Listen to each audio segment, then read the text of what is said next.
Fantastic. Fantastic. Oh my goodness. First one of the year. Vanessa Raath, welcome, welcome, welcome to our recruitment and talent acquisition predictions for 2026. I'm Angela Cripps, the MD of the Recruiting Gym.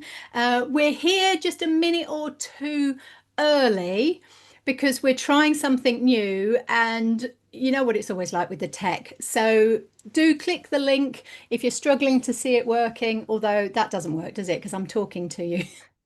So you would definitely see it working if it didn't. But I did want to just Or, catch up with you before we start at 1 o'clock. We got 1 minute, really. So or, Vanessa, or 3 o'clock our time. of course, yes, because you're in South Africa in the beautiful Yes, Plet that I got a chance to come yes, and visit you twice last year, which was yes, amazing. So thank you for that. I do really appreciate that. If ever you get a chance to go to Plettenberg Bay, anyone, if someone mentions it, just go. It's just go. It's paradise. beautiful. Yeah, It exactly, definitely. exactly. So good. Nice to see you, Angela. Thanks for having me. Thanks for suggesting this predictions as we were wrapping up, I think, our final AI workshop for 2025. And it's a great idea. And I've had a really extended summer holiday. And it's good to be back. And in the saddle, I'm excited to talk about our predictions today. So, thank you Yeah. for making it happen. Well, you were writing, well, you were reviewing last year's and then you were writing a post on this year's. And of course, you're our AI coach and trainer in the gym. And so there was Yes. quite a bit on AI. And I'm like, well, I don't want it to just be AI because AI is everywhere at the moment. So let me get Yep. involved as well. And let's look at some strategic elements of both recruitment and talent acquisition. So we've got 8 for you today that we're going to share. Jeepers, The that expanded. We were like backwards and forwards, and that's grown. But I think, and as we were saying, I mean, what's happening today as we do our recording, it could have an impact as well. We've got Davos happening in Switzerland. So I actually tried to join a live stream from there yesterday, but unfortunately it didn't work. Oh no, oh that's a shame that you weren't Yeah. able to do that because I must admit these predictions are all based on a week or so ago. We may be in a world war by the end of the week. Who knows? I hope not. Thing is, I'm laughing, but it could be true. It's just bananas. So let's base it on everything's going to be fine, everyone. Positivity is there. We've been seeing that this last quarter at the end of last year really took off. So I'm really hoping that they don't mess it all up and we can carry on as we were. So just checking, you can see the screen. You, I can see the screen here on Zoom. I'm just checking in with the link yep, that I'm looking at. I can So yeah. I can see it on YouTube as well. So we're all good to go. Does anyone on LinkedIn that can see us that wants to just let us know that everything's fine with the tech? As mentioned, we are trying a new system. Yes, so hopefully, and we are recording as well. So I always get those notes from people. They'll sign up. I think what do we have? 940 odd people sign up, which Yeah. is just phenomenal, which is amazing. But we know people are busy, and therefore I do it. I'll sign up and then I'll go back and I'll watch the recording on 1.5 times. And make my notes then and stop things and go back. Makes it a lot easier. So we'll be able to do that as well. Feel free to interact. We're not expecting interaction on this one. We're sharing with you, but if you want to, feel free to. Right, let's crack on. We've got number one, skills first, hiring finally becomes real. Over to you. Okay, perfect. Excellent. So let's get started with this one.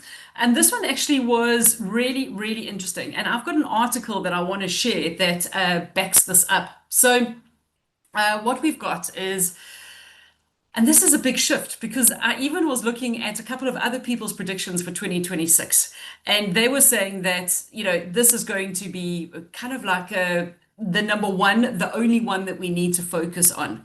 And it literally is about looking at people's skills before we bring them on board. Because we've said for a long time we can't predict skills that people are going to need, 3 to 5 years down the line. I Mm. mean, we've just been having a discussion, and literally we can't predict what's happening next week at the moment.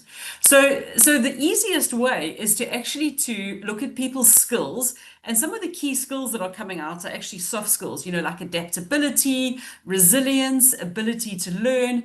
And these are the skills which we need to be introducing and we need to be, bringing into play here. So the key thing that I want to mention is that it's up to you. The more and more articles that I read about this is that companies know about AI, they know that it's coming, they're investing in enterprise tools, but there's something that I'm very passionate about, and that is called AI literacy. And AI literacy, in my opinion, comes down to the individual. And all it is, it literally is a fancy term to say, it's upskilling yourself so that you are AI literate. So pretty much having an understanding of how to write a really good prompt. That's going to give you a really good result. That's something that you can transfer across whichever large language model you're using or LLM. That's really, really important. But it's that prompting that is the key skill. Mm. And that's what I want to highlight here is the key thing is, and I want to share when you do your prediction number two. I read an article in the Global Recruiter magazine, which was delivered to my inbox timelessly this morning. And it actually said the stat was, and I'm going to share the article as I said, by 2030, almost 100% of the UK workforce is going to have to upskill because the skills which they have at the moment are actually not going to be used in by the time we reach 2030. And if you think about that, that is 4 years away. So the biggest wake-up call for this, as I say, is for the individuals. You need to take responsibility for your own AI learning journey. And the second thing is that we need to start looking at education systems, right up to tertiary level. Because yes, a lot of companies are still saying we need a degree, and I understand reasons behind that. But a lot of companies can't really be that picky anymore because the skills that they need aren't being trained at a university level Mm. yet, because they are rather skills that people are learning, teaching themselves. And if you've listened to anything that I have ever done live before, which is quite a few things, I always refer to the University of YouTube and how YouTube is my go-to. And it really is, can teach you anything. One last point from me, just to show you how easy it is. I had a bit of time yesterday, and what I was trying to do is I'm trying to teach myself something new in AI every week. I went onto Google's anti-gravity, and I've literally built a website which will help recruiters to write better prompts. It hasn't gone live yet. I'm still working on the UI and what it looks like. But literally within 15, 20 minutes, I can't write a line of code. It had coded everything in the background for me. I was talking to it like it was a human being, just using natural language, and it was building in the background. Now, for me, that was just mind blowing. It did make me realize that, developers and things like that with coding skills, where does that leave them? Where does it leave a whole, industry of tech? But yeah, completely mind blowing. It made a lot of sense when I read articles about these skills. So yeah, Angela, any comments from you around that? Yes, yes. So I was listening to a podcast last night around Claude and Claude coding and that coming in. So it's going to be something that we're all going to be able to use. So that's something I've got to dive onto now. But also, what you're saying, you can do anything on YouTube. I remember fixing my boiler once on my YouTube, but even yesterday, I've got a new car this week. Went to fill it up yesterday. Oh, Could nice. not open the petrol cap in any way, shape, or form. Went online, couldn't see it. I was like, right, YouTube, and finally got it. It was down by my right foot in the car, but you can only see it when you open the door and get out. Brilliant. Oh, So my now, word. so it wasn't where I expected. It took me 5 minutes looking everywhere, and I'm like, no, YouTube, I'm going to find it, and I did. So I totally agree with you on there. And we're going to come back to this in a moment, but just to reiterate the top 25 jobs for this year. This is via LinkedIn, and we'll put the links in to all of our references on there. But look at it, AI engineer, head of AI are the top jobs for this year. Go back 5 years. A Yep. majority of people would have gone, what's that then? Yeah. Had no idea. And yet it's the top job that we've got this year. So I can't believe that. Absolutely. Right, trend number two. Let's hear from you, Angela. What are your thoughts around this? The return of the professional candidate. What is a I professional candidate? Well, I love the professional candidate. I've been in recruitment 36 years now. And when I was a temp consultant, the professional candidate was the one that we were looking for all the time. Now, good old AI gave me an older gentleman here. That's not necessarily the case. Probably should have changed it. It can be anyone in here. But the professional temp, the professional candidate, these were people that you wanted to work with. They didn't cause you any trouble whatsoever. They knew the situation, they knew the role, they made sure that they were always in demand. They kept abreast of all of the new things coming in. So, top talent, as it's saying, is no longer broadly, it's about them partnering strategically, and you want them to partner with you. So if they're a temp or a contractor, you're getting them exclusive and you work with them in a real team way, finding out what they're looking for, place them in positions, but you're already, as soon as you place them, you're already, it might be a 6 month, 9 month, 12 month contract, but it doesn't matter. You're already talking to them about the next stage and what they're looking for. And they're looking to make sure that they're actually growing their portfolio as they're going along. And the gig economy really helped with this to bring it back. Those people that realize I don't need a full-time job. I don't need to be doing that. I can actually be going from one place to another and just building myself and build my career and building all my skills. So it's very relationship led, which is great because we know AI is going to do a lot of the admin. So we need to be working on the relationships. Gives you that competitive advantage. You need to be sourcing these people, you need to be identifying them, and you really need to be looking after them as well. You're going to get a lot higher conversion rates. They're going to work with you, they're not going to let you down. So these proven performers, they selectively engage who they're going to work with. So whether you're an in-house team or you're an agency, those recruiters really need to be looking out for the professional candidate and having those discussions. And if you spot one, grab them, don't let them go, because that's going to make a huge difference to your ability to supply. And you're not going to be having competitors jumping in, putting someone forward first, all those things we get so frustrated about in our industry. This person's going to work with you in conjunction with you, and profile you as well. They'll be doing your PR for you. Oh, my buzzer's going, so that's my 5 minutes. There we go. Any comments on that one? Yep, really, really interesting. Something that we would refer to as like a recruitment partner for life. So, you're going to guide that person through their whole career. And I must just make a little bit of a disclaimer here and saying that this is so much easier if you're a recruiter who stays within a niche. So, you are known to be the go-to supply chain recruiter of choice or the finance recruiter of choice.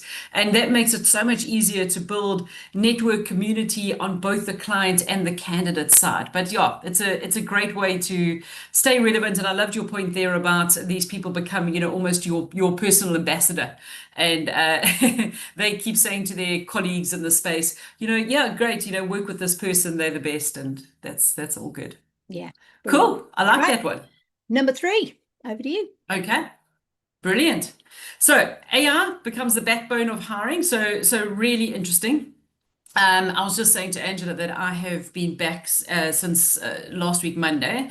I think I have delivered a webinar or a piece of training every single day, sometimes two or three on the same day. And definitely what I'm hearing is a lot of interest from individuals about these are our current processes. What do you think, or what do you recommend we can use from an AI perspective? And I just want to really stop and highlight something here. Is the easiest clients that I can explain or assist with this from, being a position as an AI consultant are those recruiters who can actually articulate on their on their recruitment processes where the problems are or where the gaps are. So, for example, a call that I was on earlier today, the problem was business development. The other problem that I had was a lot of candidates had applied for a job, way more than usual. The recruiter now doesn't have time to go through 200 or 300 applications.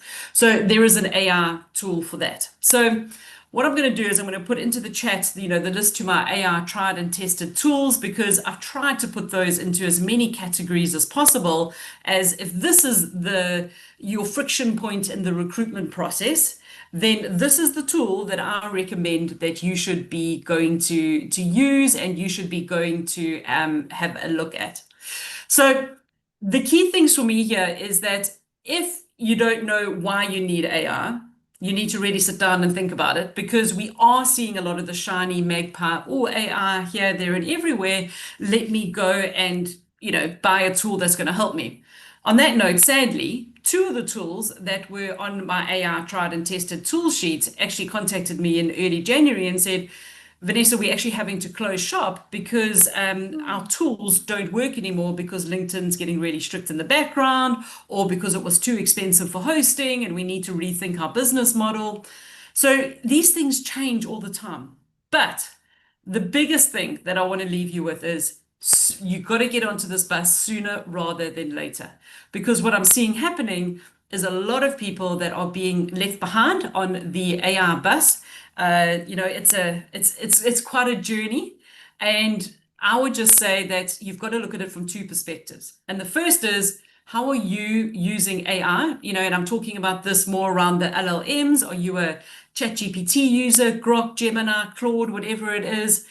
And then for the bigger companies, maybe the internal TA teams, the agency owners, what enterprise tools in the AI space are you looking at to introduce across your whole team? Because they really are two different cases and scenarios of what you're looking for. And the easiest way is to get, guidance from someone. I'm doing a lot of, and Angela, I'm sure you're finding this too. I'm getting a lot of those. Vanessa, you give 30 minutes for free. Let's just have a chat about AI and just talking as much as possible, because it is a minefield and people just don't know where to start. So, what do you think about that? Yeah, I mean, I think there were people at the beginning of last year that were hoping to get away with it. They were still, yeah, no, it won't take over recruiting, and we all had that conversation. It's another job board. It's another, well, just internet to start with, then job boards, then LinkedIn, and all these things that are going to take over. This one is here to stay like the others, but is definitely going to take over. We have to utilize it. You're just going to get left behind. People are going to be so far ahead of you if you're not utilizing it, that it's one you can't ignore. Bit like with LinkedIn coming, I can remember companies and directors saying, no, I don't allow any of my people to use LinkedIn. I don't want them to get poached. And we saw how that went. So definitely we need to make sure that you're ahead of the game on this one. Don't wait. And I've got something for you to help with that in a moment, but let's do the next one first. So Yep, let's move on to trend number 4. So I see people are joining us. Sorry about the confusion for there being two links to this. We did have a few technical issues that were out of our control. So good to see you, the people that are here. If you missed the beginning, please don't stress. There is a recording. It's going on the Recruiting Gym YouTube channel. You're going to be able to access and catch up the first one or two trends that you may have missed. okay, I'm gonna come back to number 4 because we're having a technical problem. So what I did want to share with you about the AI, Vanessa is our AI trainer. So this is our little commercial break in the middle. The fact that we do 3 webinars and we run them every quarter, because by the time you get 3 months ahead, it's changed and it's done again. So in February, if it's something that you do need support and help with, then you've got the foundations course first on the 10th of Feb, then about creating custom GTPs and using the softwares on the 17th, and then the Ask Me Anything session on the 24th. So by the end of February, you could be pretty far ahead of the game of most of people. So do feel free to do that. We'll put the link in there. They're £99 each, but there's a 3 for 2. The last one you get for free if you're buying 2 of them. So definitely worth doing that. If you haven't got budget for it, then look out for the job adder breakfast clubs that are going all around the country. We're in Birmingham tomorrow. We were in Manchester in December, so apologies if you've missed that, Manchester, but places like Brighton and York and Lincoln and Bristol and London. So again, we'll put the link in for there. These are breakfast clubs. These are 3.5 hours in the morning. We'll give you breakfast. We'll give you lovely coffees and pastries and all the rest of it that go with it. Um, and we do AI, BD, and RevOps on a workshop. So you will be working and you will be strategizing for your business. They're small groups, like 15 people, maybe 20, that will be involved in that, where you really get to get a head start on your business. So comments from Manchester were very much, this was the best use of my time that I've taken time out of my business for in many, many years. So feel free to do that, and we'll put the links in for those as well. Okay, I'm coming back to you because slide 4 has disappeared and I've got no idea where it went. So I will come back to it. Over to you. Okay. Oh no, this was me anyway, wasn't it? Oh, okay. Forget it. Ignore me.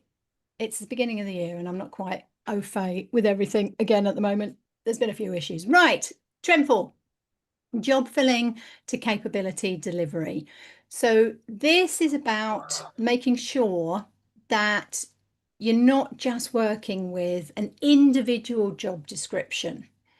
It's more about capability-based hiring, and again, talking about your 2030 and how within 3-4 years people's jobs aren't going to be fit for purpose. Their skills as they are at the moment, we're all going to have to upskill. It doesn't matter what you're doing, what job you've got, there's going to be new elements to it. And this is where this starts coming in.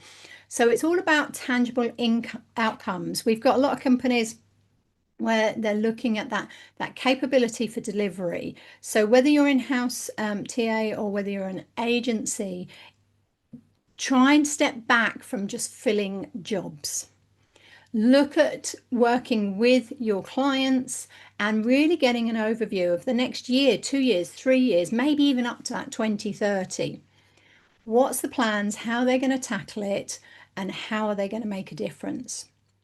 Because you placing someone this year, potentially by, I don't know, 9 months' time, they may not be fit for purpose anymore. So we've got to be forward thinking.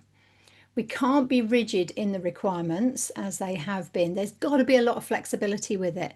So people are looking to change the way that they're actually recruiting. They're looking at that capability focus. It's a great opportunity for recruiters because you're becoming more of an advisory position, working with those stakeholders. It's strategic partnerships. It's not just take a job, fill a job, and that's it. So we want to make sure that productivity level is still covered, the flexibility, the changes are there with measurable commercial results, as we're saying on here. So make sure that you are thinking about the clients that you're working with. Do you know their plans for the next few years? Now, I say that with a caveat because a lot of them won't know their own plans for the next few years. So prompt them, start talking about it. Make sure that you are actually in a situation where you are that trusted partner. You're now part of their strategic team. And I do go back to sort of the good old days sometimes because actually that's what we were trained way back when. And it was a way of making sure that you got key account management throughout the whole account and all of the other businesses that they were linked to. And it made sure that you had a really strong relationship and they didn't want to let you go. And again, remember, we're doing this for agency or internal because it's quite easy for them to switch from one to another depending on the market, and the market can change so quickly. We know that. So what's important here, really get in with your clients. This is why your BD skills are critical to be able to be talking about the long term and the objectives and what they're trying to achieve and how you can partner with them to be able to scale the business with them, to transform it, to make sure that you're placing people that can adapt within the business. So it's not just about filling one role, it's looking at a scheme of it, and we'll talk about that a little bit more as well. Okay, any comments on that, Vanessa? No, I completely agree. And I think that the crux of everything which you actually said there was relationships, wasn't it? Which actually Yeah. doesn't come down to AI at all. And I think that that's what we've got to realize is that AI is great. It can save us a lot of time. It does a lot of our admin, but let's use it in the right place. I mean, one of my favorite sayings at the moment is because AI can do something, should it do everything? And I just think that that is definitely something to pay attention to. So let me get on to trend number 5. If you can just add the links to our workshop and everything into the chat. Just a reminder to everyone, we're going to take some questions at the end, and also that there is a recording of this, and we will definitely share it on both groups. Again, sorry for the problem with the two duplicate events. So let me talk about trend number 5. So first of all, borderless hiring goes mainstream. Now, I thought last year was a busy year for people in the UK contacting me and saying, Vanessa, we are looking to outsource our workforce engine to South Africa. We've been told that we need to speak to you. So we hear good things in South Africa, like South Africans are really nice people, we're friendly, our English is delicious, we are fitting in well from a time zone perspective. And obviously, and I just have to agree and say, of course we are. But in a serious note, it makes complete sense for a lot of European-based companies to outsource any working, and a lot of that can be recruitment. I'm always very proud of the South African recruiters. I think that, from a South African recruiting perspective, we have to hustle way harder than a lot of other countries because we don't have massive budgets to pay for LinkedIn Recruiter and a whole lot of like sourcing tools. So we figure out how to do it ourselves.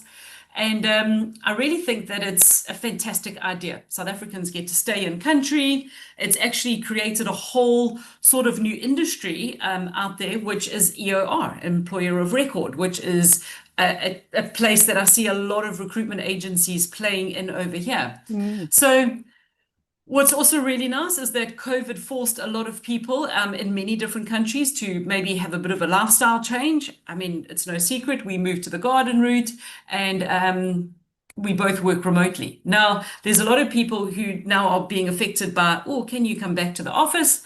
And it's not feasible, so look for remote options. And I really do feel that this is such an amazing opportunity for people who are sitting in countries which we've mentioned here, South America, we've got India, Philippines is another big one for recruitment companies, Latin America. It really means you can have a pretty much 24-hour workforce. So it really is a fantastic opportunity. And I think that, well, I know from really having 2 or 3 calls about this year, 2026, this is going to explode.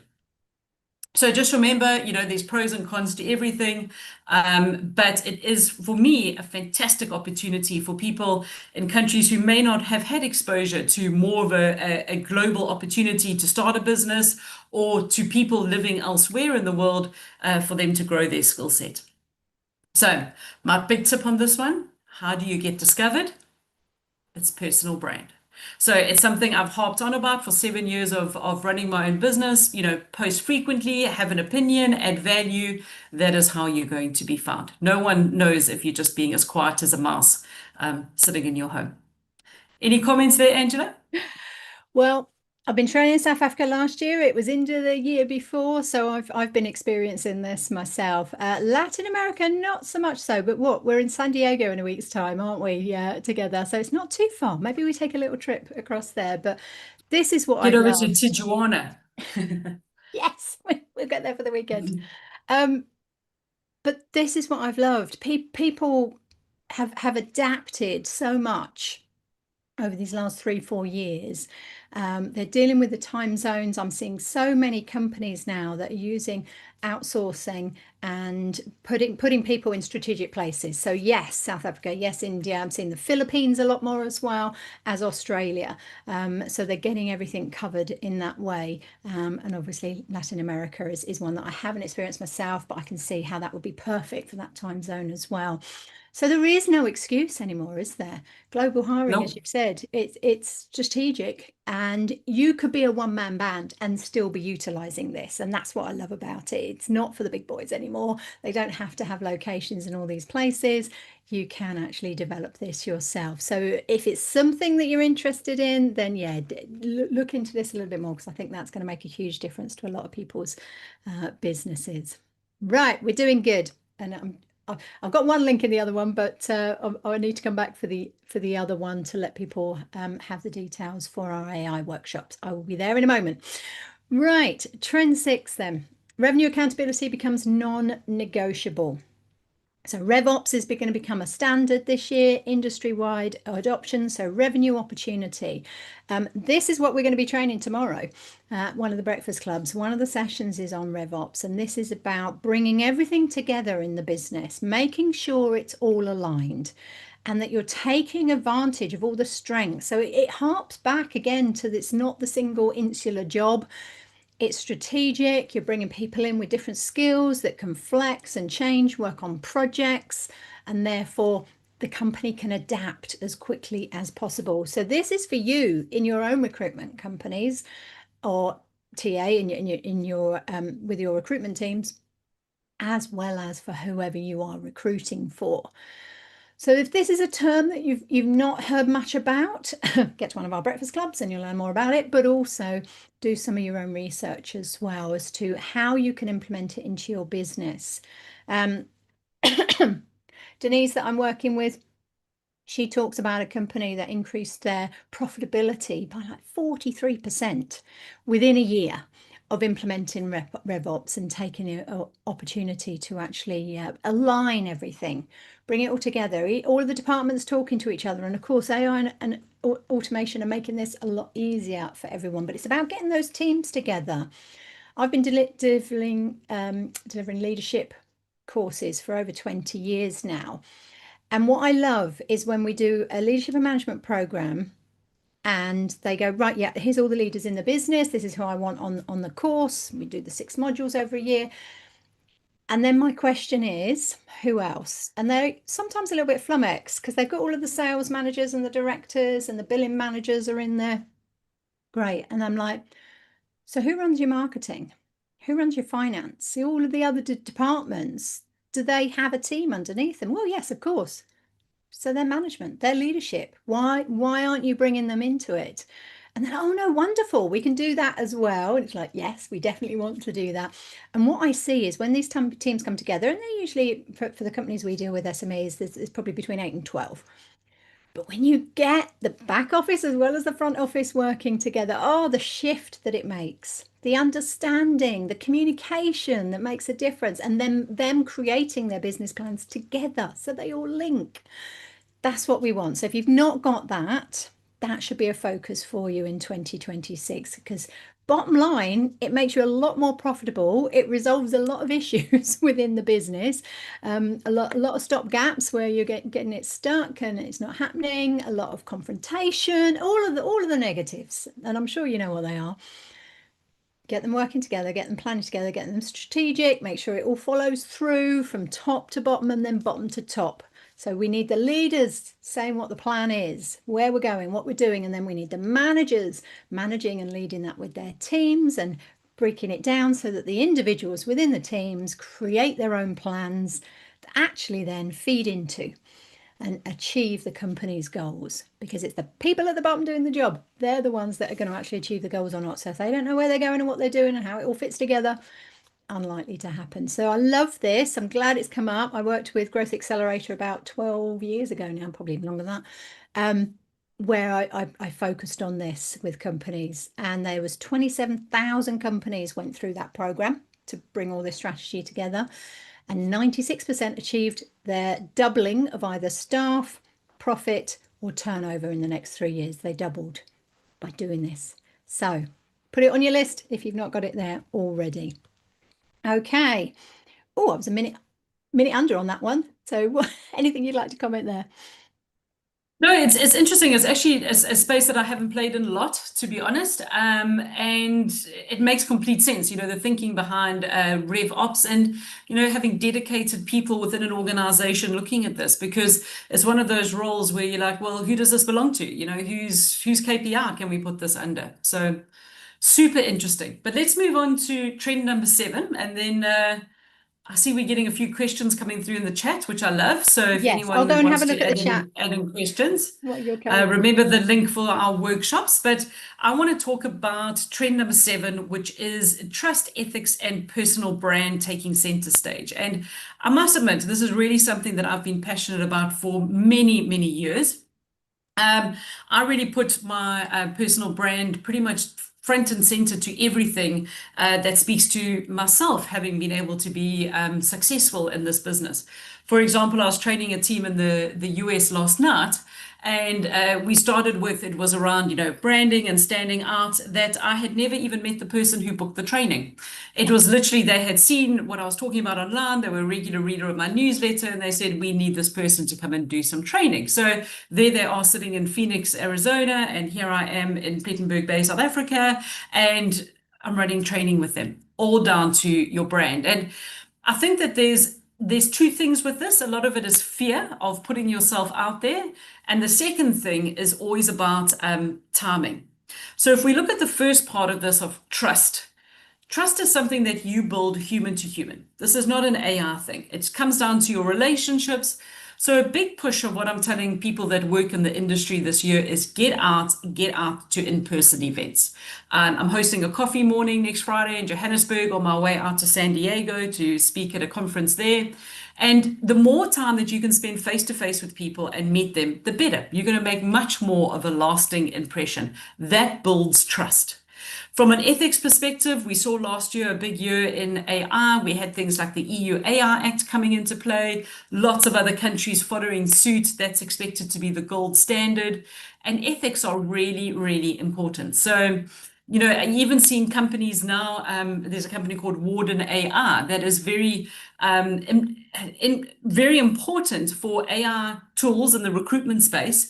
And what it actually does is it goes and looks at, is there any bias? So if you're using an AI tool to rank CVs or to conduct interviews, is there any bias in its processes, or does it get, like a green tick from Warden AI, which is the business, which is a business that would never have, existed a couple of years ago.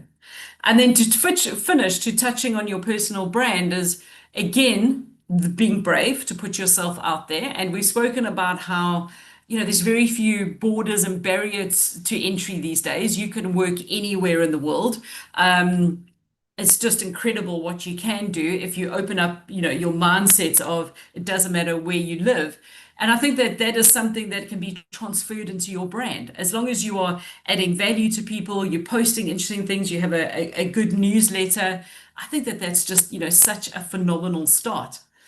And the way that I kind of worked this into a very busy schedule and a brain full of ADHD was literally make it a habit. And I firmly believe that you can break a habit in 40 days, you can make a habit in 40 days. And it's literally how I start my day every day is I will go through my social platforms, I'll answer all questions there, I'll get a couple of posts out, I will then comment, when people have commented or asked questions. But for me, that is my only marketing. And it really and truly is such a game changer when you just get back to people, no matter how small their request may be. So that is something that you are 100% in control of yourself. It's your personal brand. Do you want to be the person who's posting a lot on LinkedIn but sounding very robotic because ChatGPT's writing your posts or even writing your comments? Sure, it's going to save you time, but what kind of impression does that give people? So these are things that I've definitely kept, it's always me commenting. You can tell by the typos and the spelling mistakes from me a lot of the time because I'm doing it in a hurry, or more recently, I don't have my glasses on when I'm commenting on something. But I think that these are the kind of, should I say, the bar that you need to set for yourself when it comes to, being a trustworthy individual, being authentic, and being the recruiter that people can trust. So yeah, any comments there, Angela? Yeah, I love the fact that you say that you can tell it's me because there's a few spelling mistakes. When I took your predictions from your blog, and yeah, there was a couple of spelling mistakes still in there, but that's the difference, isn't it? Because we want to make sure that there is a human behind this, and it's gonna be interesting because there's going to be two camps. There's going to be people, because I'm getting feedback that candidates are actually loving the fact that there is someone there answering their questions. They don't mind as long as it tells you, I'm an AI, I'm your AI interviewer, I'm your AI screener. Then actually there is a group that are enjoying that. And I am one of them. If I get through on the phone, unfortunately, I've had a death in the family in the last couple of weeks. So the amount of phone calls I've had to do to pensions and banks and, all of those things. And there's been a couple that use AI to start with and say, I'm your AI customer service. Let me help you. Oh my God, they're so efficient and quick and get me to the right place and take the information and share it so I don't have to repeat it again. It's been brilliant, those ones. So there's going to be times where actually I do just want that and I want the information, I want it quick. There's going to be other times where it's all going to be about the person and feeling comfortable. So the beginning stages of the recruitment process, where we're not that great anyway, let's let the automation and the AI do it. Soon as it gets to actually finding out about that person and speaking with them to find out what they need and what their wants are, then for me, that's where that personal brand comes in, and they want someone that is capable, that's friendly, that's knowledgeable, that can actually share insights as well. And that's where that's going to make a difference. So I'm loving the fact that it's okay, I need to know where I stand. Did someone actually read this? Is there someone that's going to talk to me about it? And of course then the data, like you're saying, is just going to be a minefield. So we're all going to learn from that one. So try not have it be you that will be the test cases that will be going through. So tread cautiously with that as True well. story. Yeah, don't be Mm. that one person. Don't be that one that starts. Yeah. Okay. So just to reiterate again, I just want to read that bit at the bottom there. Trust isn't negotiable. It's the foundation of every placement. I truly believe that in recruitment. So let's build that trust. And if you don't know what the 48 behaviors are to build trust, we've got a short course on that. I'll find that link somewhere as well. That's just coming through. Right. Okay. Trend 8 then. We were going to tackle this one together. Let's redo me 5 minutes. Oh my goodness. The recruiter role evolves again. I mean, this is just, it's a constant. They say change is a constant, don't they? But it makes it interesting. I mean, if you don't like a challenge and you're a recruiter, I think you're in the wrong job. What are your thoughts?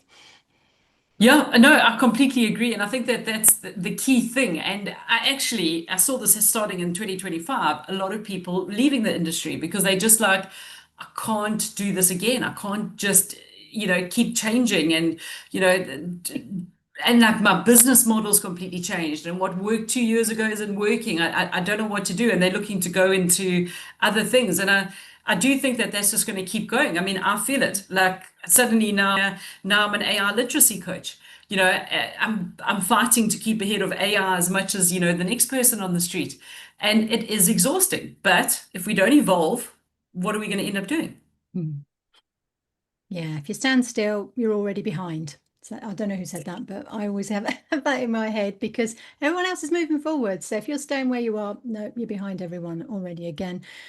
So it's about bringing people together. So I'm glad you mentioned the events and bringing people together. I've seen that over the last year. We've been doing a lot of events. I'm part of the Manchester Women in Recruitment Leadership Group. There's about 150 of us now. And oh my God, the power in that room when we get together once a quarter and everyone goes away feeling so positive.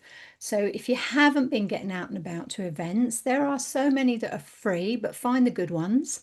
Make sure that you're going to get some value out of it because we know time away from the desk it's got to be paid back at least twofold to be able to move you forward. But let's make the humans in first and foremost again in front and out there. So things like the Recruitment Agency Expo that happens March in London, October Birmingham usually, maybe it's Manchester, maybe it's Newcastle this year. We don't know where that's going to end up. But when you see our industry in full power, with everyone sharing and working together, it's one of the best places in the world. I can't imagine working for any other industry. And you're right, when the AI bit popped up, it was like, oh, here we go again. Unfortunately, we're going to have to learn something new. And I did take a moment, only a little moment, to think, okay, do I want to do this? But luckily, you'd done all the hard work for us. And as soon as I saw what it could do, I'm like, right, I'm in. This is definitely something I want to get involved in. So thank you for doing all the donkey work. Your AI tried and tested tools taking you what, 2, 3 years to curate all of those. So make sure we get that link in there as well, because Vanessa's been doing all the donkey work for us in recruitment to find out what works, what's good, what's actually going to be beneficial for you. And that's ongoing. That keeps getting updated all the time, doesn't it? Because obviously things are changing and new things coming out, like I was hearing with the Claude coding last night. So let's make sure that we are actually at the forefront, seen as the business experts, the subject matter experts in what we do.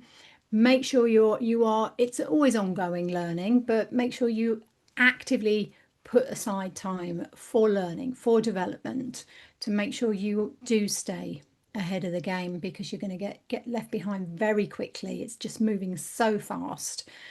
So we need to make sure that everyone's doing that. And if there's some of those strategic things that we've talked about today haven't been on your radar, and I'm seeing in the chat actually some people going, oh my God, we've just been talking about this yesterday. Brilliant. Get talking about it, get planning. You don't have to rush anything, but you do need to have a plan. So get strategic, get your intelligence, start working with your community, get out to those events, make sure that you're doing it for your own industry as well as the industry that you're actually supplying, and make sure that your customers, whether that's candidates, those professional temps, or the clients that are looking for more strategic advisory roles, get yourself in that position that you can be that person, because that's where you're going to last. That's where you're going to still be around in 5 years' time. Unfortunately, there's going to be some that are going to get left behind and they're not going to be needed. Anything else you'd like to add to that? No, just that I completely agree. I think the biggest one for me from a recruiter's perspective is know your niche, know where you are hiring, and start building a community in that space. So that community could be an online community, it could be in person, it could be a meetup group, it could be a Facebook group, it could be a WhatsApp channel, it could be a circle. It can be anything. It's just literally people know you so that you are top of mind and tip of tongue when the time comes for them to make a change or they're looking to grow their teams. So let's go and have a look at the last slide, because I do think that this is really important, and let's leave, some ideas on people how they can prepare for this year that is coming. So just to wrap up from my side is skills over credentials, and that I really feel that comes down to individuals to take it upon yourself to upskill in AI. I always say that only Rolf breaks the internet. You're not going to break anything. Just go and try. And the best way to do it is to really go and try in something personal. So if you're on a, January health kick like everybody is, put together a training plan, get some healthy recipes, and then you'll start thinking, wait, hold on, if I can do it like this for me personally, what can it do from a work perspective? And then the second thing before I hand over to Angela is the AI literacy, is literally self-teach yourself, University of YouTube. If that's not the way you learn, start having a look at some courses which you can take. Join us at the Recruiting Gym AI workshops happening in February. Like, there's no excuse for not upping your AI literacy. Yeah, definitely, definitely. Global reach, obviously, the world is your oyster. It's probably never been more relevant to our industry. So think about it. As I say, you don't have to be big. You could actually be utilizing these global resources that are everywhere for you. And I could not believe the costing in South Africa when I started working there last year. It's 70% cheaper than here in pretty much everything. So if that's grabbed your attention, then please do feel free to reach out. I've got a few companies that work as outsourcing and help with businesses that are really reasonable. So yeah, no excuses on that one either. and then that RevOps. Let's make sure that we are still here in another year's time, because there will be a lot that will go by the wayside during this type of market, and when we have something new like this that comes in and starts to take over. So make sure everything is tied together, linked together, everyone knows what they're doing, and it's all based on actually achieving the bottom line, but doing it in a way where it's all about relationships. So I think that's probably a nice way to finish there. Look at that. We thought it'd be 45 minutes. We did pretty well there. We did Picking up indeed. We on did all of those, indeed.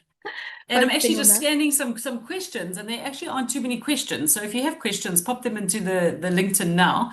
Um, but I have got one that has popped up. A lot of them were just been comments and like reiterating what we said and all of those things. But I have got one that has asked, when you look at recruitment in 2026, why are so many companies wanting to go out and pay for standalone AI tools as opposed to choosing a CRM or an ATS system that has AI embedded in it? And you know what? That's a great question. I've just finished a session with another cohort in the UK, and that question literally came up, and it was, are you using the full capability of what you are already paying for Mm. before you actually go and have a huge investment in AI just because it's something new and sparkly and your competitors are using it, or your mate said try this, or however it works. So it literally is understanding, first of all, what are the capabilities of what you already have, and second of all, it's really that pinning down, what do you need it for? Mm. Because a lot of people don't know what they need AR for. They just want AR for AR's sake. And that is when the problems come into play. Yeah, I'm laughing because it's so typical of recruiters. It's Yeah, shiny thing, next thing, next thing, and they'll go and do it, and then they'll talk to their CRM and they'll go, but we do that. yeah, Now, yeah, one yeah, of the reasons exactly. is, and I have had this come up a few times in the last 3 months. I get invited to sort of demos when the new launch is, and there was one I went to just about nearly a year ago now, where they were launching their AI element. I'm not going to name and shame them, but a big CRM based here in the UK. And actually, although it looked amazing in the demo, this isn't job idle, by the way, because they've only just released this a couple of weeks ago. This was like a year ago. Um, the feedback from the clients that have transferred to it, even to the point where they've done it for 3 months and they've transferred back to what they were using before, it's just not Ouch. up to scratch yet. And this was something when we created the workshop that we deliver live. The fact is, just because it's there doesn't mean it's the best tool to use. So you have to explore it and you have to put that time in to see, does it actually do what you need it to do? So start with what you're already paying for. Makes sense, logical, low hanging fruit, use that. And if it doesn't do it, there may be a short-term fix, because you might find that in 6 months' time it does. So always keep going back to it to make sure. But I share an example. Obviously, I do presentations all the time, and I used my Copilot because I'm paying for that with Microsoft. I used ChatGPT because I'm paying for that, and then I use Gamma. And Gamma come out, I would say 300%. I'm doing a Trump now, 300% better than the other two. The other two were really woeful when I gave them all the same prompt. So it's not like they were changed. And obviously, the Microsoft had further information in there as well because it had access to all the results. But yeah, oh my goodness. So if you're like me, find which one actually does it. And this is where your tried and tested tool links come in, because you've got them all in sections, haven't you, as to what you need to do. Yes. So I looked under your presentation one, I tried 3 or 4, and it was Gamma for me that just gets me and does it in what I want. And it's no hassle, no stress. I can download it onto PowerPoint and I'm off. So yeah, that would be one of my key tips as well from here. Was there anything else that people wanted to ask? I had a look. No, just thank you very much again. Sorry for the mix-up. This has gone live on YouTube, so I'll post a link to, YouTube if you want to catch the beginning part. If you catch the really beginning part, you'll see Angela doing her makeup before we went live. So, but we won't go back that far. It didn't go live, did it?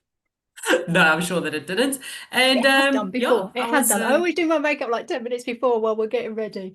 I don't know. Calms me, calms everyone else as well. But it has been caught before. I'm doing there. Yeah. But thank you. Apologies. Restream did me dirty. That's all I'm going to say. And as we mentioned, Angela and I leave next Friday night. We are going to be in San Diego the following week. I'm delivering a workshop and speaking at Talent Acquisition Week in the US, which I'm really excited about. And then I think we need to maybe do a feedback session from that. I think that would be great. Yeah, we'll set another one up for this. So maybe after we've done the workshops at the end of February, come March, let's see where we are. And maybe we do this every Sounds two good. months and just see how things are moving because yeah, why not? But Restream, I'm going to get you right next time. Okay. Excellent. Thank you See you so much, soon. everyone, and for those that were supporting and re-putting the link in for everyone else to find it. But if you go to that LinkedIn, it does start from the beginning. You can go back to the beginning and start again, and obviously you'll be able to watch it over the coming months and see whether we were right or not. Yeah, good point. Excellent. See you Thanks, everyone. soon.